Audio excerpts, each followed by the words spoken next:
کائنات کے اندر وہ چیز کوئی کسی کو ڈیلیور کر سکتا ہے۔ کسی کہنے والے نے کہا تھا مضت الدہور وما اتینا بمثلہ ولقد اتی فعجزنا عن نظرائہ، کہ مدتیں بیت گئیں لیکن کالی کملی والے جیسا کوئی نہیں آیا، اور جب کملی والے آقا آگے اس بات کا اعلان کر دیا گیا اب ان جیسا کائنات میں کوئی اور آ سکتا ہی نہیں ہے۔ حضرات گرامی قدر، کائنات کے لوگوں کو جہاں پر حضرت رسول اللہ صلی اللہ علیہ وسلم نے عقائد کی تعلیمات دی، معاملات کے حوالے سے ان کی رہنمائی کی، وہیں پر حضرت رسول اللہ صلی اللہ علیہ وسلم انسانوں کی گورننس کے لیے ایک کامل اور مکمل نظام کو بھی لے کے آئے۔ وہ نظام کیا ہے؟ وہ حیات آفرین، وہ حیات بخش نظام ایسا ہے جس میں کائنات کے تمام لوگوں کے تمام مسائل کا حل پنہا ہے۔ اگر ہم اس نظام بابرکات کے ساتھ تمسک کو اختیار کر لیں تو ہماری زندگی کے تمام پرابلمز، تمام مشکلات، تمام نشیب و فراز کا ہم احسن طریقے سے مقابلہ کرنے کے قابل ہو سکتے ہیں۔ حضرات گرامی قدر، اس حوالے سے میں نے ربیع الاول کے خطبات سے قبل آپ حضرات کے سامنے ان گزارشات کو پیش کرنے کا سلسلہ شروع کیا تھا کہ حضرت رسول اللہ صلی اللہ علیہ وسلم کے نظام کی اساس کیا تھی، فنڈامنٹلز اس کے اصول کیا تھے، وہ کون سی بنیادیں تھیں جس پر حضرت رسول اللہ صلی اللہ علیہ وسلم نے اپنے نظام کو استوار کیا، اور اس کے بعد آپ نے کائنات کے لوگوں کو کرنے کے لیے کیا کچھ دیا۔ حضرات گرامی قدر، ہر نظام کے اندر اس بات کو فنڈامنٹل اہمیت دی جاتی ہے کہ خیر الناس من ینفع الناس کے نظام ایسا ہونا چاہیے جس کے اندر لوگوں کی فلاح و بہبود کے جملہ لوازمات و جملہ امکانات موجود ہوں۔ حضرت رسول اللہ صلی اللہ علیہ وسلم کے نظام حیات آفرین کے اندر بھی انسانوں کی رہنمائی کے لیے جملہ جو تھی علامات اور جملہ امکانات اور جملہ آثارات موجود تھے، لیکن حضور علیہ السلام کے نظام کی بنیاد جو تھی وہ اللہ تبارک و تعالیٰ کی وحدانیت کا عقیدہ تھا۔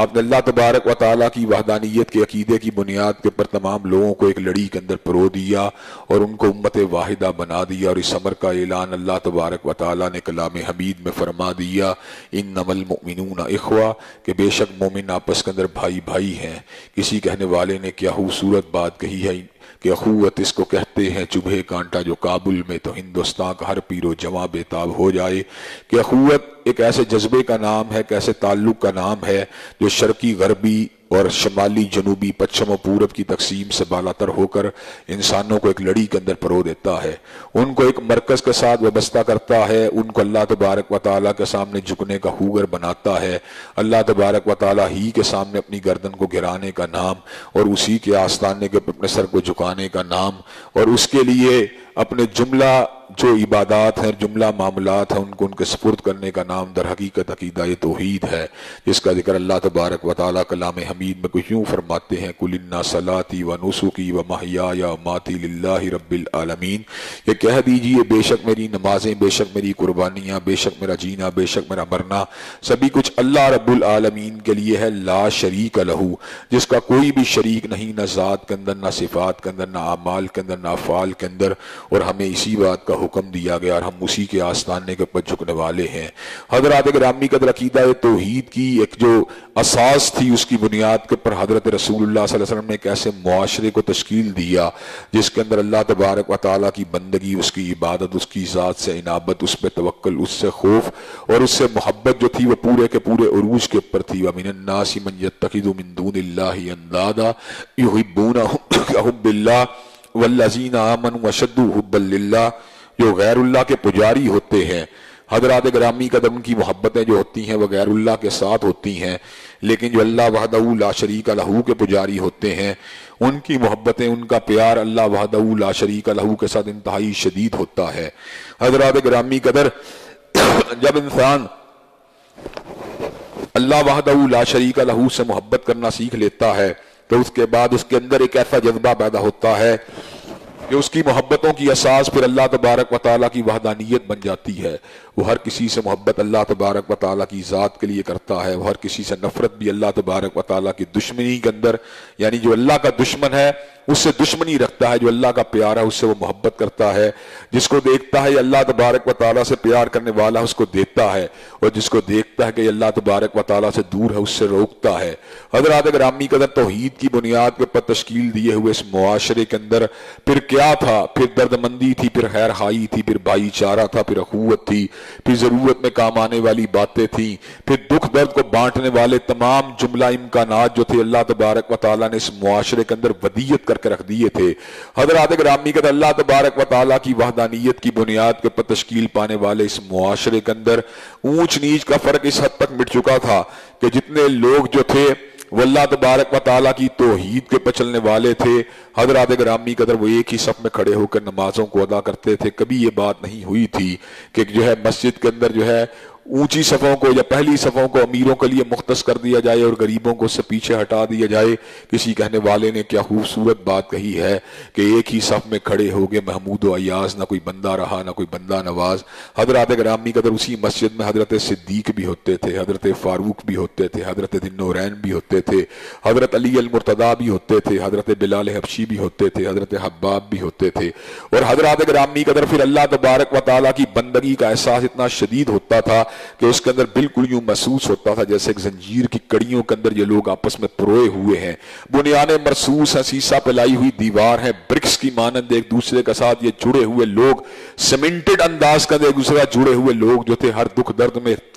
ایک دوسرے کے کام آنے والے تھے، ہر خوشی کے اندر جو تھے اشتراک کو کرنے والے تھے، ہر غم کے اندر ایک دوسرے کے دکھ درد کو بانٹنے والے تھے۔ حضرات گرامی قدر حضرت رسول اللہ صلی اللہ علیہ وسلم کی اقتداء کے اندر یہ لوگ جو تھے وہ جمع تھے، اور حضرات گرامی قدر اللہ تبارک و تعالیٰ کی وحدانیت کے بعد حضرت رسول اللہ صلی اللہ علیہ وسلم نے ان کو ایک مرشد کا پتہ دیا، ایک رہنما کا پتہ دیا، ایک ہادی کا پتہ دیا، ایک ایسے پیشوا کا پتہ دیا جو اللہ تبارک و تعالیٰ کے جملہ رسولوں میں سے سب سے بلند مقام پہ فائز تھا، اور جس کی ذات کے پر اللہ تبارک و تعالیٰ نے نبوت اور رسالت کو تمام کر دیا تھا۔ حضرات گرامی قدر جب اذان کے اندر آواز آتی تھی اشہد ان لا الہ الا اللہ، تو ساتھ ہی آواز یہ بھی آتی تھی اشہد ان محمد رسول اللہ، کہ اللہ تبارک و تعالیٰ کے علاوہ الہ کوئی نہیں ہے، اور حضرت رسول اللہ صلی اللہ علیہ وسلم کے علاوہ مقتدار پیشوا کوئی نہیں ہے۔ حضرات گرامی قدر اس اساس کے پر، اس اصول کے پر حضرت رسول اللہ نے ان کو مجتمع فرما دیا۔ اب اس بات کا پورے کے پورے مہاجر اور انصار صحابہ کو علم تھا کہ ہماری پوجا، ہماری پرستش، ہماری عبادت، ہماری بندگی تو اللہ کے لیے ہے،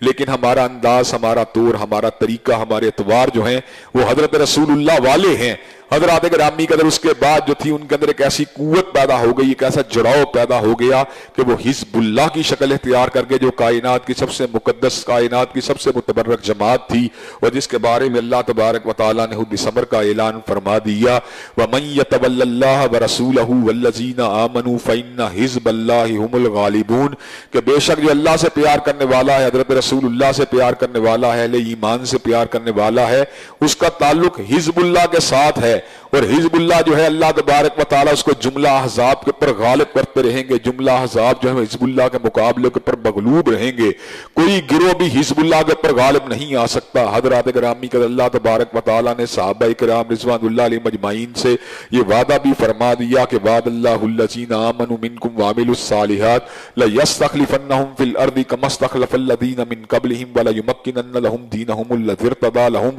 ولایبدلنہم من بعد خوفہم امنا، کہ اللہ تبارک و تعالیٰ کا وعدہ تھا ایمان لانے والوں کے ساتھ، عمل صالح کرنے والوں کے ساتھ، کہ اللہ تبارک و تعالیٰ ان کو استخلاف فی الارض کے انتہائی مقام بلند کے پر فائز فرما دے گا، وَلَيُمَكِّنَنَّ لَهُمْ دِينَهُمُ الَّذِي ارْتَضَىٰ لَهُمْ، اور ان کے لیے زمین کے اوپر دین حق جو ہے اس کو تمکن کا ذریعہ بنا دے گا۔ حضرات گرامی قدر اس دین حق کے ساتھ تمکن کس طرح ہوا کہ اللہ تبارک و تعالیٰ نے رومت الکبریٰ کو مٹا دیا، کسریٰ کے آتش کدے کو بجھا دیا، اللہ تبارک و تعالیٰ نے مصر کے پر اسلام کے جھنڈوں کو لہرا دیا، پوری دنیا کو اسلام کے علم کے نیچے جمع فرما دیا۔ حضرات گرامی قدر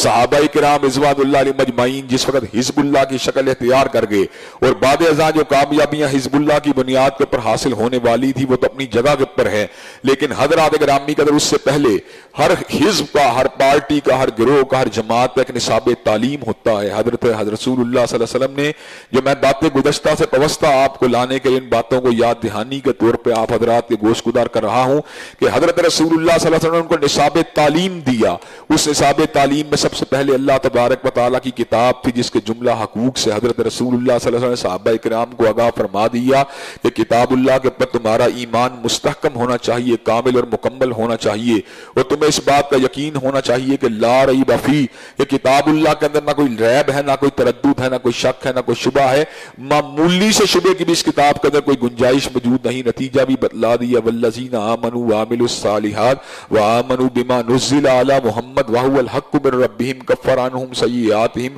واصلح بالہم، کہ جو لوگ اللہ تبارک و تعالیٰ کی ذات پہ ایمان لائیں گے، عمل صالح کریں گے، اور حضرت رسول جو اللہ تبارک و تعالیٰ کی ذات کے پر ایمان لانے کے بعد، عمل صالح کرنے کے بعد، اس کے بعد حضرت رسول اللہ کے پر نازل ہونے والی کتاب کے پر بھی ایمان لائیں گے، کفر عنہم سیئاتہم واصلح بالہم، ابھی عمل شروع نہیں ہوا، فقط ایمان کی بات ہے، اللہ تبارک و تعالیٰ ان کی جملہ خطاؤں کو معاف فرما دیں گے اور ان کے معاملات کو سنوار دیں گے۔ حضرات گرامی کا دوسری سٹیج حضرت رسول اللہ نے بتلائی، اب جبکہ اس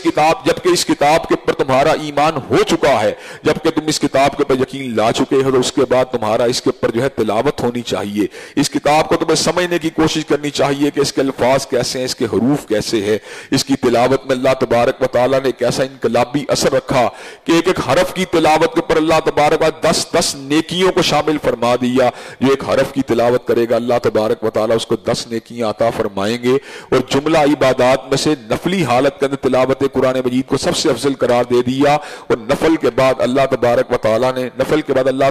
تعالیٰ نے عام حالات کے اندر تلاوت قرآن مجید کو دوسرے نمبر کی عبادت بنا دیا۔ حضرات گرامی کا اگر کوئی بندہ یہ بات چاہتا ہے کہ وہ اللہ تبارک و تعالیٰ سے گفتگو کرے تو اس کو دعا کرنی چاہیے، اور اگر یہ بات چاہتا کہ اللہ اس سے گفتگو کرے تو اس کو قرآن مجید کا مطالعہ کرنا چاہیے۔ حضرات گرامی کا اس نصاب تعلیم کی اساس جو تھی کتنی خوبصورت تھی، کتنی شاندار تھی۔ حضرات گرامی کا اس میں زندگی گزارنے کے جملہ لوازمات بھی تھے، جملہ امکانات بھی تھے، عقائد بھی تھے، عبادات بھی تھی، معاملات بھی تھیں، زندگی کے نشیب و فراز سے متعلقہ جملہ تعلیمات کو اللہ تبارک و تعالیٰ نے اس کتاب کے اندر بڑی شرح و بس کے ساتھ، بڑی وضاحت کے ساتھ، بڑی تشریح کے ساتھ، بڑی تصریح کے ساتھ، اور پوری کی پوری کھول کے اللہ تبارک و تعالیٰ نے ان انسانوں کی جملہ ضروریات کو بیان فرما دیا۔ اور حضرات گرامی کا اس کے بعد حضرت رسول اللہ صلی اللہ علیہ وسلم تعلیم کی دوسری اساس، دوسری فنڈامنٹل، دوسری بنیاد یعنی سنت نبوی شریف سے بھی صحابہ کرام رضوان اللہ علیہ مجمعین کو آگاہ فرما دیا، اور اللہ تبارک و تعالیٰ کے صریح احکامات جو تھے اس بات کے پر دلالت کرتے تھے کہ نصاب تعلیم کا پہلا حصہ نہایت مقدس ہے، نہایت محترم ہے، نہایت قابل عزت ہے، نہایت قابل تکریم ہے، لیکن نصاب تعلیم کا دوسرا حصہ انڈرمائن کرنے کے قابل نہیں، اس لیے کہ اس کی تشریح ہے، اس لیے کہ اس کی تفسیر ہے، اس لیے کہ اس کی توضیح ہے۔ حضرات گرامی قدر حضرت رسول اللہ صلی اللہ علیہ وسلم کے منصب جلیلہ کے بارے میں اللہ تبارک و تعالیٰ نے اس امر کا اعلان فرما دیا، لقد کان لکم فی رسول اللہ اسوۃ حسنہ، یقیناً تم لوگوں کے لیے حضرت رسول اللہ کی زندگی بہترین نمونہ ہے۔ اللہ نے اس امر کا بھی اعلان فرما دیا، ان کنتم تحبون اللہ فاتبعونی یحببکم اللہ، اگر تمہیں اللہ سے محبت ہے تو حضرت رسول اللہ کے نقش قدم پہ چلا کرو، اللہ تبارک و تعالیٰ تم سے محبت کرنے لگیں گے۔ اور اللہ تبارک و تعالیٰ نے حضور علیہ السلام کے فرامین واضحہ کو قرآن مجید کے ساتھ کچھ اس انداز میں جوڑا کہ اس حقیقت کو بیان فرما دیا، وَأَنزَلْنَا إِلَيْكَ الذِّكْرَ لِتُبَيِّنَ لِلنَّاسِ مَا نُزِّلَ إِلَيْهِمْ، کہ ذکر کو حضرت رسول اللہ کے قلب کے پر نازل کرنے کا مقصود یہ تھا کہ حضور علیہ السلام اس کے مطالب کو، اس کے مفاہیم کو، اس کے مقصود کو لوگوں کے سامنے رکھیں، وگرنہ اللہ تبارک و تعالیٰ اس بات کے پر قادر تھے کہ جس طرح اللہ تبارک و تعالیٰ کسی تورات کو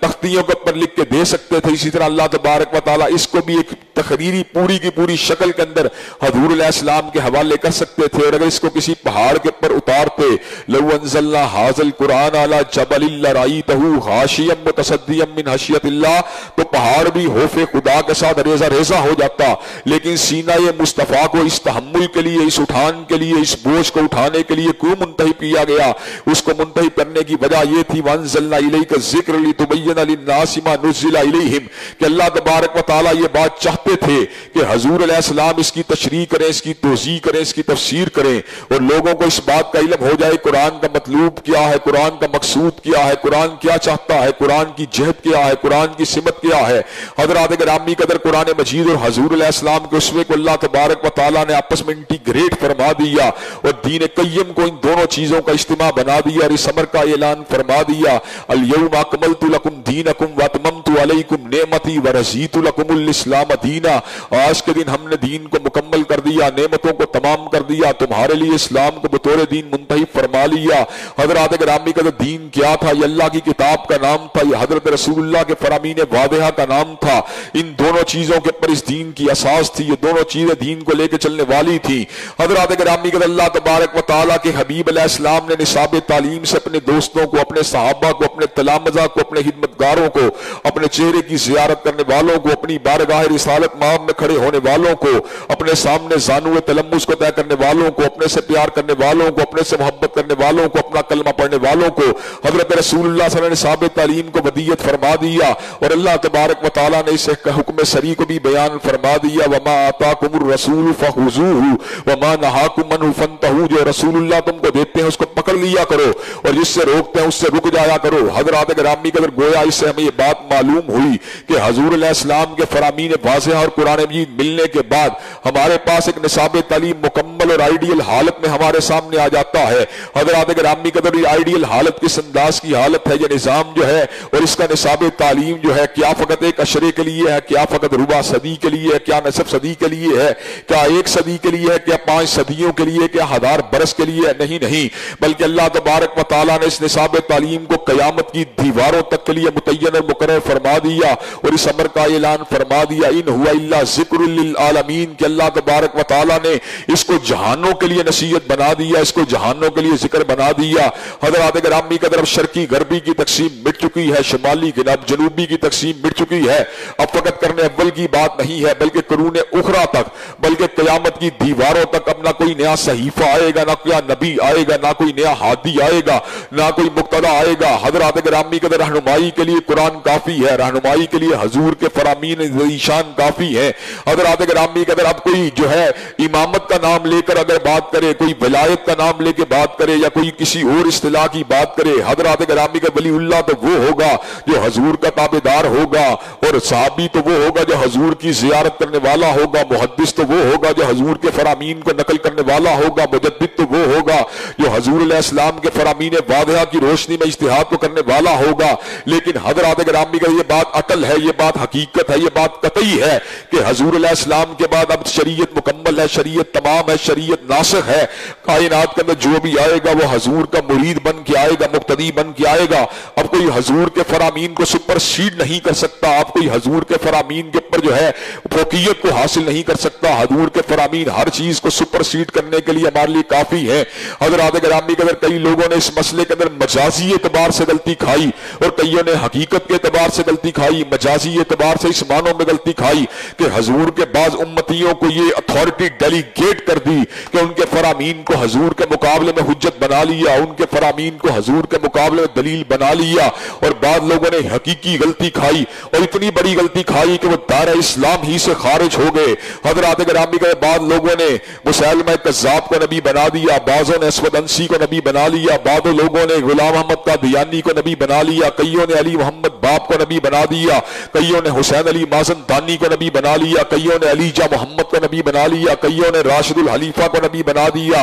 حضرات گرامی کے حالانکہ یہ بات ازہر من الشمس ہے، حالانکہ یہ بات قطعی ہے، حالانکہ اس بات میں نہ کوئی شک ہے، نہ کوئی ریب ہے، نہ کوئی تردد ہے کہ حضور علیہ السلام کے اوپر نبوت تمام ہو چکی ہے۔ ما کان محمد ابا احد من رجالکم ولکن رسول اللہ و خاتم النبیین، حضور علیہ السلام کے بعد اب کوئی نبی نہیں ہو سکتا، اب کوئی رسول نہیں ہو سکتا۔ جو بھی آپ کے بعد دعوی نبوت کرے گا، جو بھی ہو، کسی بھی علاقے کا ہو، کسی بھی عہد کا ہو، کسی بھی قرن کا ہو، اللہ تبارک و تعالیٰ نے اس کو جو ہے راندہ درگاہ بنا دیا، اس کو ذلیل و رسوا بنا دیا، اس کو زندیق بنا دیا، اس کو مرتد بنا دیا۔ حضرات گرامی قدر، اس نصاب تعلیم کو ودیت کرنے کے بعد، اس نصاب تعلیم کو ڈیلیور کرنے کے بعد حضور علیہ السلام نے بہت سے کام جو تھے ان کو بھی امت کے ذمے سونپ دیا۔ حضرات گرامی قدر، قرآن مجید کا مطالعہ کرنے کے بعد اور سنت نبوی شریف کا مطالعہ کرنے کے بعد ہمیں یہ بات سمجھ میں آتی ہے، سب سے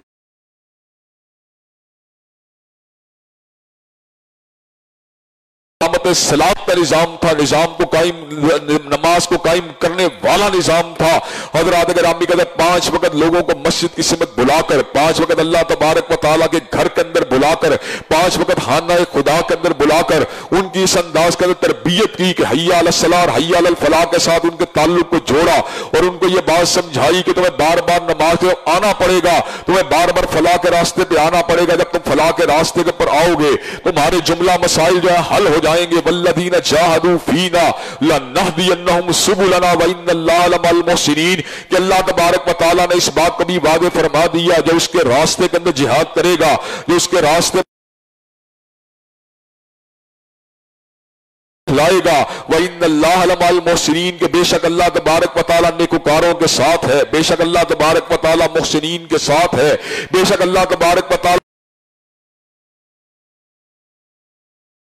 نماز کو ادا کرنے والوں کے ساتھ ہے، تلاوت قرآن مجید کرنے والوں کے ساتھ ہے۔ حضرات گرامی کے 5 وقت اللہ تبارک و تعالیٰ کی بارگاہ کے اندر جھکانے کا سبق دے کر حضرت رسول اللہ صلی اللہ علیہ وسلم نے اپنی امتیوں کو لوگوں کو پیغام دیا کہ تمہاری تحلیق کا مقصد فقط اپنی ضروریات کو پورا کرنا نہیں، تمہاری تحلیق کا مقصد فقط تعیشات کے اپنی زندگی کو بسر کرنا نہیں۔ اللہ تبارک و تعالیٰ کے حبیب نے اس بات کو لوگوں کے سامنے رکھ دیا، وَمَا خَلَقْنَا السَّمَاءَ وَالْأَرْضَ وَمَا بَيْنَهُمَا لَاعِبِينَ کہ اللہ تبارک و تعالیٰ نے زمین و آسمان اور ان کے مابین جو کچھ بھی بنایا ہے اس کو کھیل تماشے کے لیے نہیں بنایا۔ لَوْ أَرَدْنَا أَن نَّتَّخِذَ لَهْوًا لَّاتَّخَذْنَاهُ مِن لَّدُنَّا إِن كُنَّا فَاعِلِينَ اگر اللہ تبارک و تعالیٰ نے کھیل ہی کھیل نہ ہوتا تو اللہ تبارک و تعالیٰ اس کھیل کو کسی اور طریقے سے بھی کھیل سکتے تھے۔ پھر اللہ تبارک و تعالیٰ نے کائنات کو کیوں بنایا، بزم جہاں کو کیوں سجایا، آسمانوں کو کیوں بنایا، زمین کو کیوں بنایا، ستاروں کو کیوں بنایا، کہکشاؤں کو کیوں بنایا، فصل گل و لالہ کو کیوں بنایا، صحراؤں کو کیوں بنایا، سمندروں کو کیوں بنایا،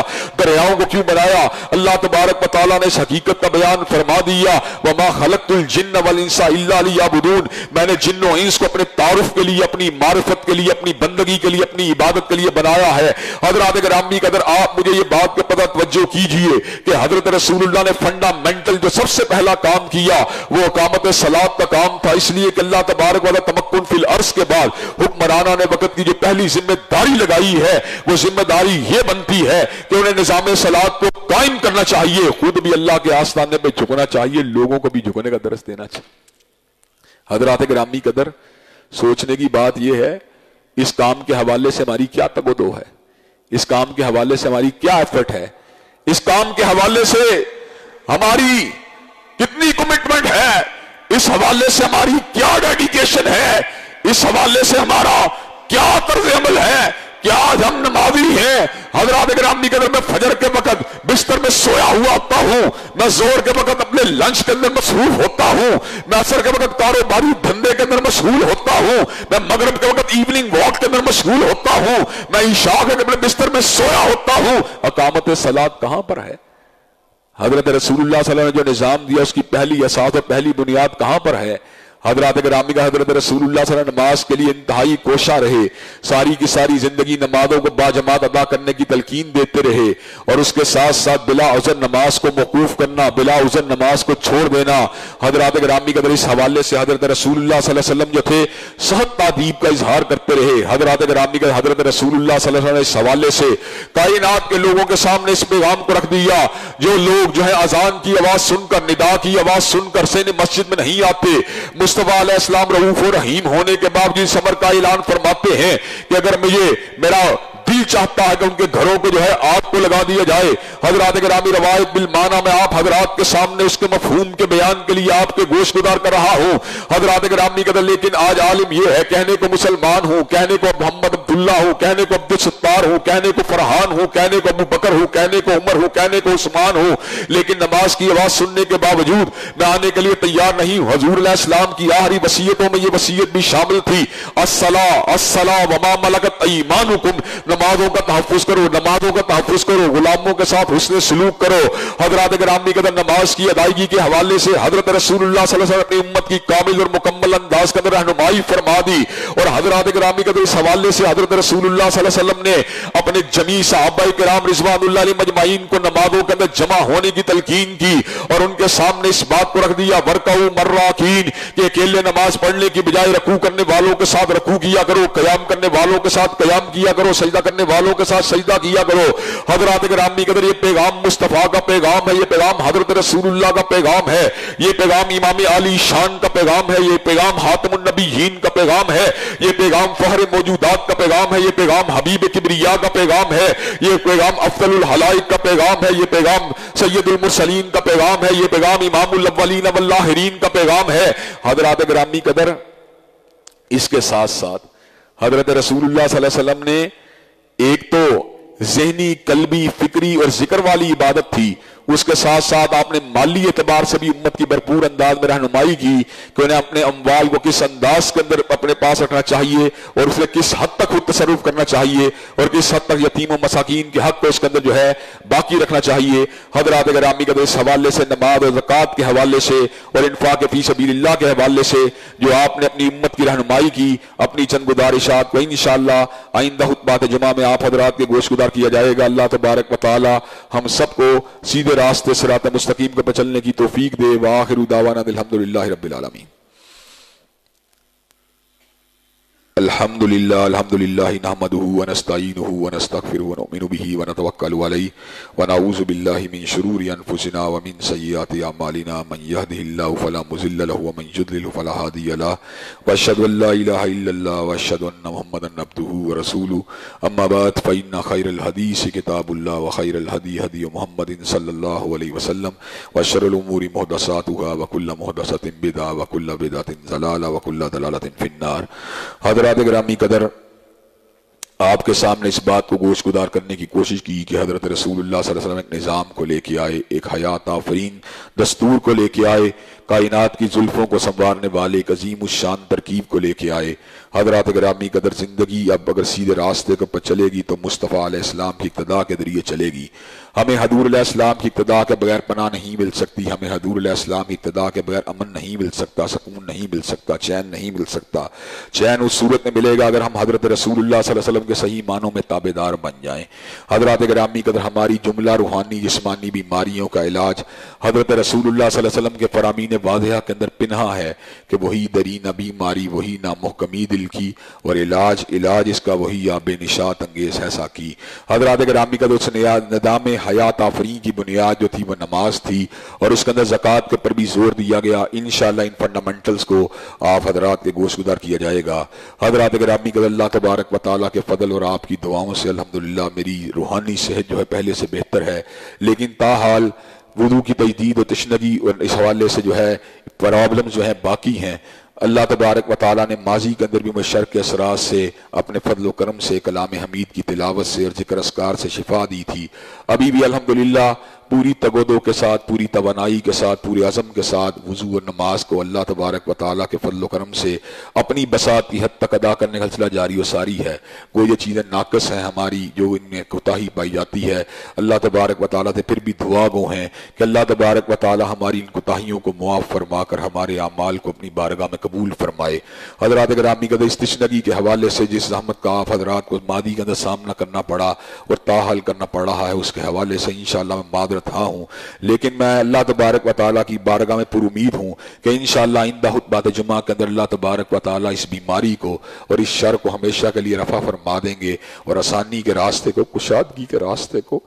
اور روشنی کے راستے کو ہم سب کے لیے تیار فرما دیں گے۔ اللہ تبارک و تعالیٰ کے فضل و کرم سے میں یہ بات سمجھتا ہوں کہ ایمان کے بعد روحانی جسمانی بیماریوں سے شفا یاب ہونا یہ بھی اللہ تبارک و تعالیٰ کی بہت بڑی عنایت ہوتی ہے۔ میں نے اپنی زندگی کے اندر بہت سی بیماریاں دیکھی ہیں، اور میں یہ بات سمجھتا ہوں کہ اللہ تبارک و تعالیٰ اپنے فضل خاص سے فقط اپنے ہی رحمت سے انسانوں کی جملہ بیماریوں کو دور فرماتے ہیں۔ اور بیماریوں کے اندر سچی بات یہ ہے کہ انسان کو اپنی کمزوری کا، اپنی بے بسی کا بھی احساس ہوتا ہے، اور اپنے کبریا کی کبریائی اور اس کی بلندی کا بھی احساس ہوتا ہے۔ اور میں یہ بات سمجھتا ہوں اس عقیدے کو جلا ملتی ہے، وَإِذَا مَرِضْتُ فَهُوَ يَشْفِينِ، کہ مریض ہونا میرا کام ہے اور بیماری کو دور کرنا یہ اللہ تبارک و تعالیٰ کا کام ہے۔ حضرات گرامی قدر، انشاءاللہ اللہ کافی و شافی ہے، وہ ضرور ہماری بیماریوں کو دور فرمائے گا، ضرور ہماری مناجات کو سنے گا، اس لیے کہ ہم تو اسی کے آستانے کے پہ جھکنے والے ہیں اور اسی سے مدد کو طلب کرنے والے ہیں۔ اللہ تبارک و تعالیٰ ہماری جملہ بیماریوں کو، روحانی جسمانی عارضوں کو دور فرمائے،